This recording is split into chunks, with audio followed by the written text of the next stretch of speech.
Welcome to the Intelligence Briefing Live What's the Buzz, where leaders and hands-on experts share how they have turned hype into outcome.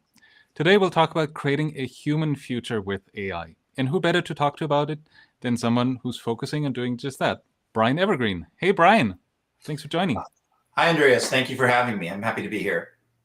Awesome. Hey, why don't you tell our audience a little bit about yourself, who you are, and what you do? Thank you. Yes. So my name is Brian Evergreen. A little bit about me. I've had 3 careers so far. So the first was I was an internationally competitive chess player, and the highlight of that was playing 𝘀𝗵𝗽𝗃𝗃. He did beat me, so then I retired from that at 12. And then my next career for a while was in music, and I studied music theory and composition and sang in Carnegie Hall and made music with people all around the world. And then that led to, after that, I transitioned into working in AI and corporate America and globally. And the last few years, I've been working with Microsoft, and before that, Accenture, in really AI strategy is probably the easiest way to summarize that. Awesome. And if I saw that right, you also have a book coming out, right? I do have a book coming out. So about a year ago, I signed a book deal with Wiley to around autonomous transformation, and but starting with the question of how can we create a more human future with these technologies, and so the book comes out just in a couple months, and really looking forward to sharing it with the world. It's awesome. So I'm sure you've really seen a lot, and also in the research that you've done for that book. So I'm really excited to have you on today and to share more with us about how we can actually create that more human future with AI. And so for those of you in the audience, if you're just joining the stream, drop a comment in the chat where you're joining us from today. I'm really curious to see how global our audience is again today. Last time we've had attendees from Egypt, from India, from all over the world. And it's just amazing to see how many of you this show reaches in which parts of the world. Also, don't forget to subscribe to my newsletter, the AI Memo, under intelligence-briefing.com/newsletter, so you can stay up to date on how you can successfully run AI projects in your business. All right, Brian, before we get started, should we play a little game to kick things off? What do you say? Let's do it. Fantastic. All right, so this game is called In Your Own Words. And when I hit the buzzer, the wheels will start spinning. When they stop, you'll see a sentence. And I'd like you to answer with the first thing that comes to mind and why, in your own words. Okay? And so to make it a little more interesting, you'll only have 60 seconds for your answer. Okay. Right? Yep. So for those of you watching us live, also drop your answer in the chat and why, and let's see what we can come up with here. So Brian, are you ready for What's the Buzz? I'm ready. Let's go. Okay, excellent. Then let's do this. If AI were a bird, what would it be? 60 seconds on the clock, go. I would say that AI is, if AI were a bird, I would say it would be like a baby eagle, maybe, in the sense that it still needs nurturing before it's going to really be able to fly. And also the altitudes that it can reach is higher than most other birds. And it is capable of many, many things. And so I'd say eagle is the first thing that comes to mind for me on that. So I'm going to cut your time in half, I guess. Fantastic. Awesome. So, you know, I live in the Philadelphia area, and the football team is the Philadelphia Eagles. So that resonates on so many levels. Great analogy. I'm always impressed what my guests come up with for these questions. So awesome. An eagle. Great. Taking a quick look at the chat here. Swan, because it's elegant, is one of the answers from Angelica. Awesome to see the creativity here, and folks joining from Hyderabad, from Brighton, UK, from South Africa, all over the place. So awesome. Thanks for being with us today. All right, so let's maybe jump into our first question. And you know, we've been talking in the industry a lot about digital transformation for the last 10 years now. And you know, some are doing it better than others. And I'm also wondering, you know, what comes next after digital transformation? Is that still a thing, or what's next? Great question. So the first thing I'd say is that digital transformation is absolutely still a thing. So when I talk about autonomous transformation, it's not necessarily a linear path that you move through digital transformation and then autonomous transformation. Autonomous transformation introduces a new phrase into the business lexicon. It's a new era of transformation for organizations and for society more broadly. And in order to define, when I started with the book and researching and with the goal of defining this era, I realized that even digital transformation itself actually needs a little bit more context. And so, because the true definition of transformation is to change the nature and the structure of something and improving it while you're changing that, you're transforming it. But there's a lot of things that we do in this digital transformation era that aren't transforming the nature or the process or the structure by which we deliver value to clients or the world. And so I searched for the right word, and what I came up with was reformation. So digital reformation is actually when you're vastly improving, because the definition of reformation is to improve something without changing its structure. And so if we're going from an analog to a digital paradigm and vastly improving it, but we're not really changing the structure of or the process by which it's delivering value to clients or to consumers, that's a digital reformation initiative.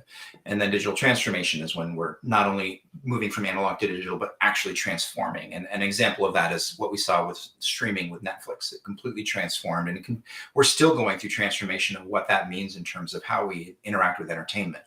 And so autonomous transformation, there's the same for autonomous, there's autonomous reformation, which is what we're seeing right now in robots being leveraged in warehouses, where machines are coming in and things are moving from a digital or analog paradigm to an autonomous paradigm to vastly improve the nature of the work that's being done and the efficiencies. Autonomous transformation would be that we're actually transforming the way that value is delivered to the world or to clients or consumers around the world with autonomous capabilities, moving from digital or analog to autonomous. And so, and I don't think that we've yet seen an actual full-blown autonomous transformation initiative hit the market yet. Awesome. Thanks for sharing that and for setting that up. I'm keeping an eye on the chat, and I see Michael is asking, is AI a reformation or a transformation? AI is neither reformation or transformation. It can be leveraged for either. So you can leverage AI to improve the nature of a process that you're running and make it much more efficient without changing the actual process. That would be a reformational project. If you used AI to completely change the nature of the way that the structure or the process by which you're delivering value to the world, that would be a transformational application of AI. So AI in this case is a tool as opposed to inherently tied to either reformation or transformation. Awesome. Thanks for sharing that. Sorry, before you move on, I realized the other thing I should mention is that both reformation and transformation assume that you're starting with something, you're reforming something, you're transforming something. Another important piece of this puzzle that I think is important to share is the acts of creation. Sometimes you're creating something that doesn't yet exist because you want to create that value for it. So you're not necessarily starting and then transforming and reforming it. You're just creating something net new. And again, in that case, you could also leverage AI. And there's many that are doing that to create new ways of delivering new types of products and applications that we haven't seen before. That's awesome. And you're giving me a great segue to our next question, right? Because creation, now with tools like generative AI that are at our disposal, we're able for the first time to also use AI to create information, whether it's new information or it's composed in a new way.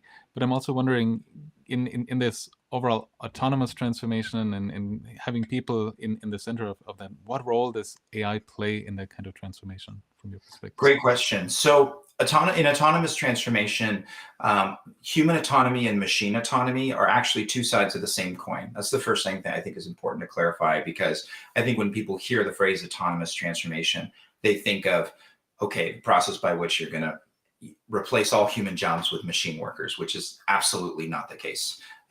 It's more about the work hierarchy of repetitive to creative work, and machines being able to take on more of the repetitive work, which bumps up humans to be able to move from operations to more things more like stewardship.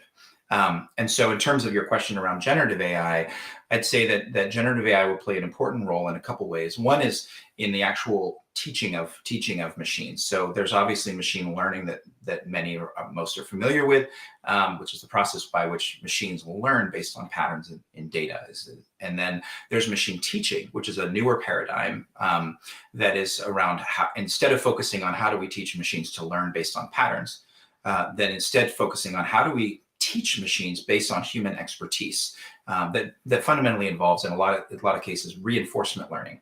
And so, and humans creating the boundaries and the guidelines. The way I talk about that is often is chess. I used to teach kids chess after I retired from chess, and I had there were some other teachers that were teaching children, if they do this, you do this. If they do this, you do this. And they would be memorizing these different patterns of openings.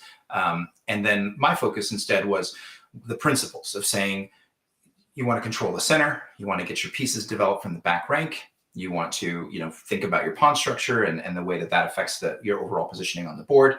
So that, and then the way that would play out in tournaments is that the ones who'd memorize those patterns, if they ever ran into anything they weren't expecting, they wouldn't know what to do because they were outside of the pattern they memorized. Whereas a student that had learned the principles and the fundamentals of chess they could walk up to any position they hadn't even been playing and think through and say, oh, this would be the next best move based off of controlling the board, the center of the board, or whatever the principle might be. And so I think in the same way, machine teaching starts to shift toward that paradigm of, instead of trying to teach machines through patterns of data, there's a lot of things for which we just don't have data. And so being able to instill principles and then create a simulated environment and leverage reinforcement learning for the machine to practice and learn the same way humans do, enables a whole new swath of use cases that just weren't possible before. And so all the way back to your question about generative AI and what role that plays, in terms of that process of machine teaching, up until now, that's been a little bit more explicit for those machine teachers to then create those boundaries. And I think that generative AI is going to create, we're going to see the imbuement of that into the machine teaching process to allow humans to distill their expertise in a more human-like way, with even less machine teaching expertise required once the systems have been designed. And then on the latter end of it, I think that generative AI will be very valuable for allowing human-machine interaction. So if you have machines working together with humans in a factory, or machines navigating somewhere in a public space, for those humans to be able to come up and talk to it, and leveraging generative AI to be able to answer questions and interact, or just large language models in general, but to be able to answer those questions and understand the intent of what those humans are trying to communicate. So those are two main ways that I see that within the context of autonomous transformation. That sounds really intriguing, especially that they're part of teaching machines, when, for the last 6-7 years, we've been talking all about having machines learn from these patterns in data. What does it look like on a more tactical or task-oriented basis? And is that what you would see as making sure that we have a more human future, where we work with AI, alongside AI, where we teach AI? And how does that symbiosis maybe even look like? Yeah, so short answer is yes. And so it works from a tactical perspective. If I give an example of a machine, let's say in a factory, that's being leveraged to make something, the machine learning paradigm would say, okay, is there a pattern of data by which we could a machine could learn how to control that machine? Let's say the algorithm could learn how to control this, let's say an extruder in a manufacturing context. And so that's the machine learning paradigm that most of us are familiar with. Machine teaching would instead say, okay, well, because machine learning, a lot of times there's not data or you have to instrument and then get many years or months of data before you can even start. Machine teaching would say, we're going to create a simulation, either data-driven or a physics-based, simulation of this machine. And then we're going to have a human that operates that machine, say that when I see this output, I know, okay, this is too viscous, or this is the color is wrong, or whatever the parameters, the goals are. And they say, okay, when I see that, this is the correction that I make. And that's not something that you can necessarily capture in historical data the same way. And so then when they create those boundaries and then they put that into, combine that with a simulation, a machine can basically effectively run millions, many hundreds of thousands of simulations to see the correlation between the principles that the human has designed against the pure physics of it. And then that can be leveraged. And so an example is that Pepsi did this with their Cheetos extruder, is they leveraged machine teaching for the extruder to be able to run autonomously. And so what that meant for the workers in that factory is that they then, the last I heard, they're still working on getting that into production, but the plan is that the workers can then move into more of a stewardship. They can look for it's not going to replace the work that they do. It will enable them to be freed up from the many things that they're trying to manage and monitor at all times. And so I think we're going to see a lot of that.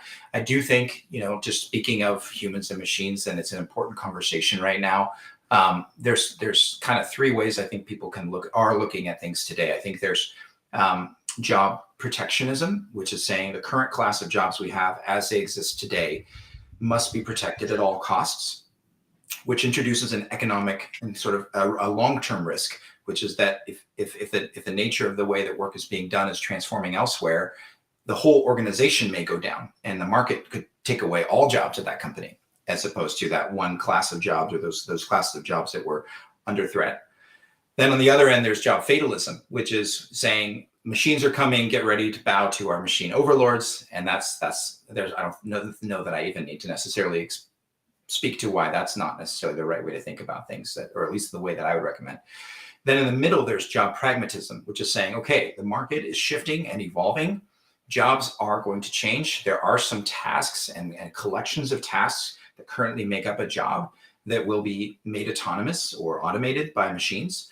So, and in the time that a leader has from when they've signed on an AI initiative that could ever take on a project, there's a length of time, months, years, before that actually gets developed to the point where they could, make that human redundant that was running those tasks previously.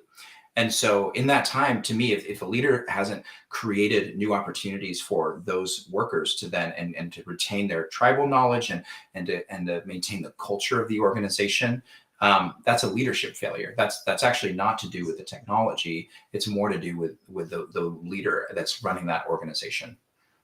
That's an interesting perspective that you're sharing, and I think that also puts it into perspective of what the opportunities are, and at the same time also have a more realistic and objective view on those three categories. I like how you've described them. If I look at the chat again real quick for a second, I see there's a question from Ahmad that I would like to ask you. Are we in the in-between times for AI, moving from conception to globalization, or have we moved into globalization already?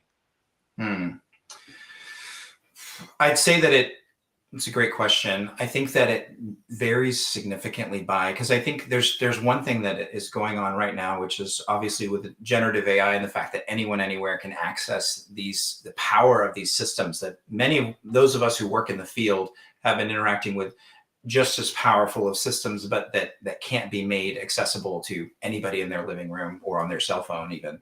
And so, but that have nothing to do with generative AI, right? And so I think that in terms of AI as a broader topic, I think we're like Bill Gates and others have said, I think we're moving into an age of AI, so to speak.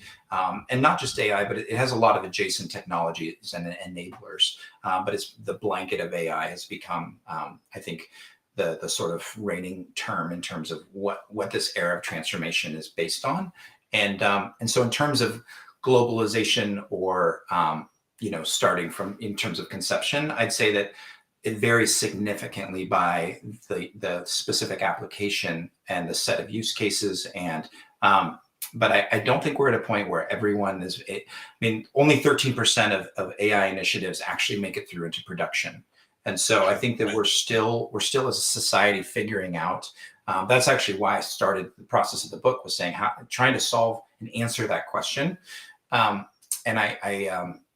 so I think that and I believe I have. So or at least I have a strong notion of a few of the reasons why AI initiatives don't make it into production. But I think that in terms of globalization, I don't think we're at a point where, and not really if you mean globalization in terms of geographic.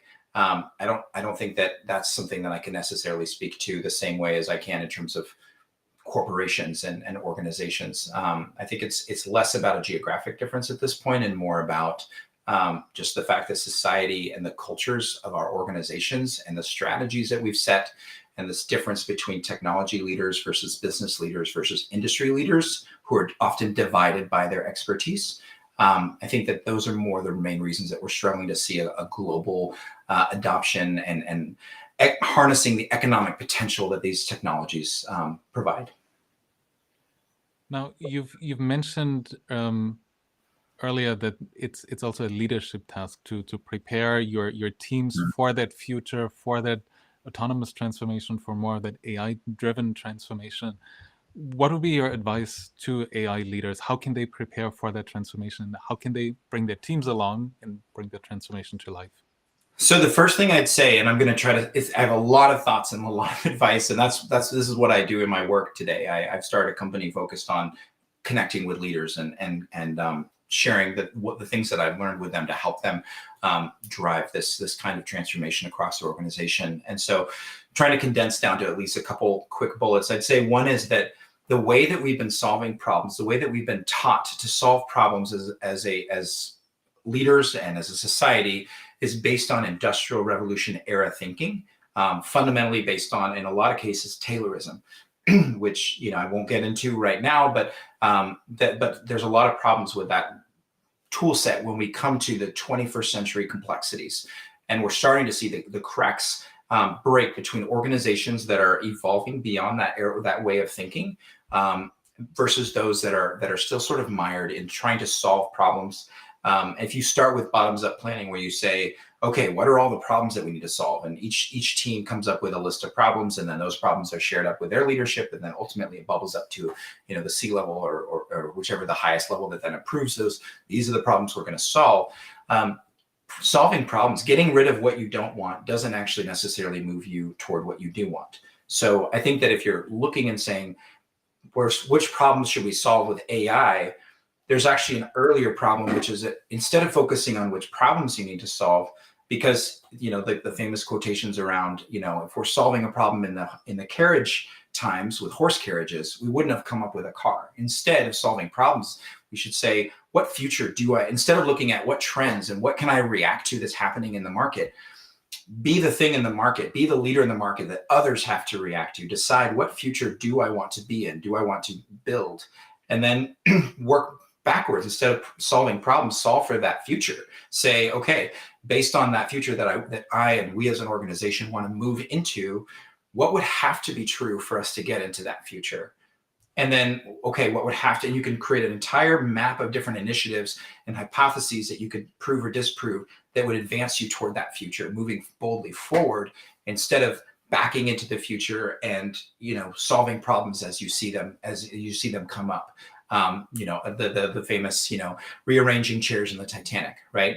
So that's the first thing I'd say. I think a second one is that a fundamental issue that we're seeing is cultural, where I think that these, like I think I mentioned before, there's business leaders, technology leaders, and industry leaders.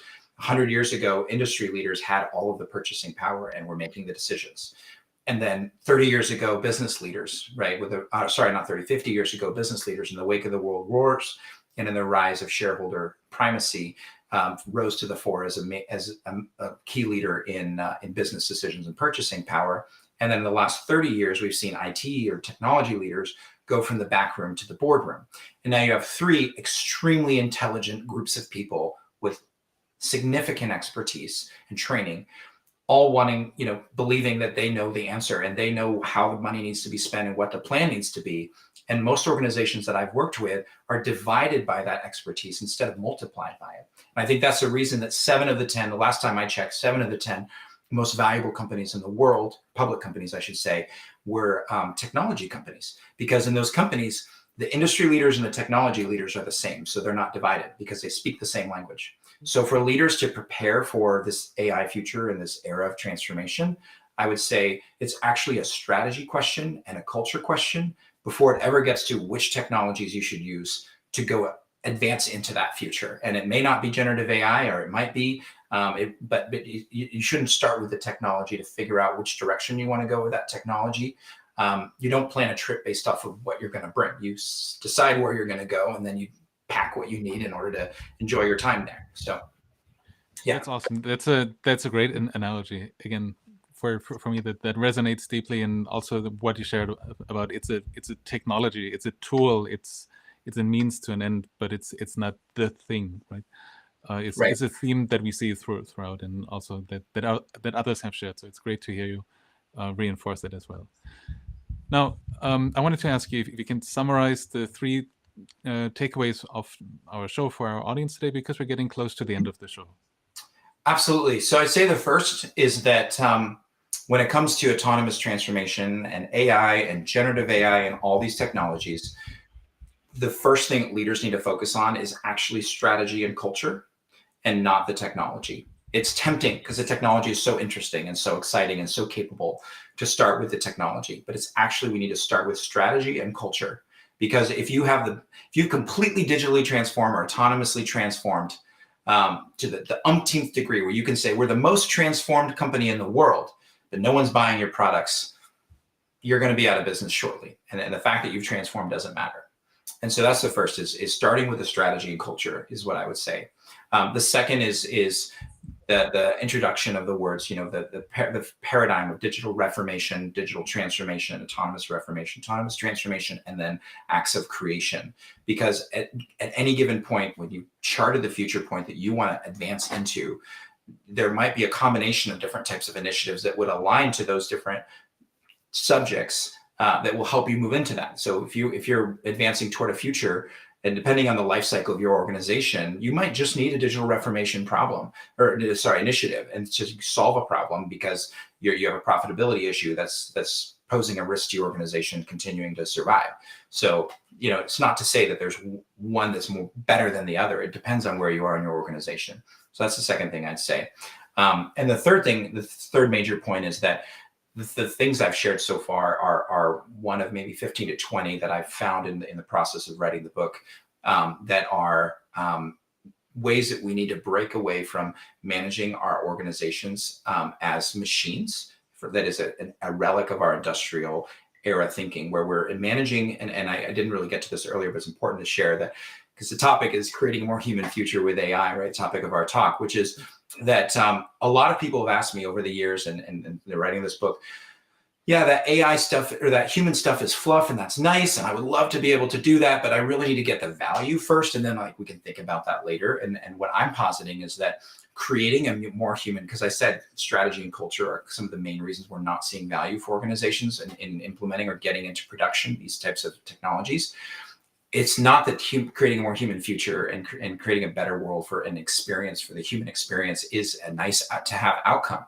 That's actually a fundamental ingredient in order to have, because right now talent can leave, data scientists, the types of technologists that you need, they have options. So if they're working on an initiative that's boring, or that is, exploitative, or just even neutral, when they have an option to go get paid as much or more, but to work on something that they're passionate about, that's what we're seeing, the shift, right, in organizations. And then consumers react to people doing good in the world and creating a better human experience with the new products they're introducing. And so I think that creating, the third thing I'd say is that we're starting to see, and this is not something that I first came up with. I should call out to Dr. 𝘀𝗂𝗍𝗃. First said we need to, at least from first I've seen, said we need to move from managing our organizations as mechanistic systems as social systems, where and managing them as machines to a network of people. And all the things that we're seeing that are in the business lexicon and coming out as HP articles about empathy and feelings and all these other things, they don't fit in a machine paradigm, but a lot of the most successful companies have already started to make that shift. And I'm just sort of codifying that and then saying, and I propose practical applications for how do you actually make that shift if you're starting at this point. Awesome. Thanks for the summary. And also thank you so much for joining us today and for sharing your expertise with us. It's really great to have you on and to learn from you about how we can create a more human future with AI. Thank you. Thank you for having me. It's been a pleasure. Fantastic. Thank you to you in the audience as well, and see you next time for another round of the Intelligence Briefing Live. What's the Buzz? Bye-bye.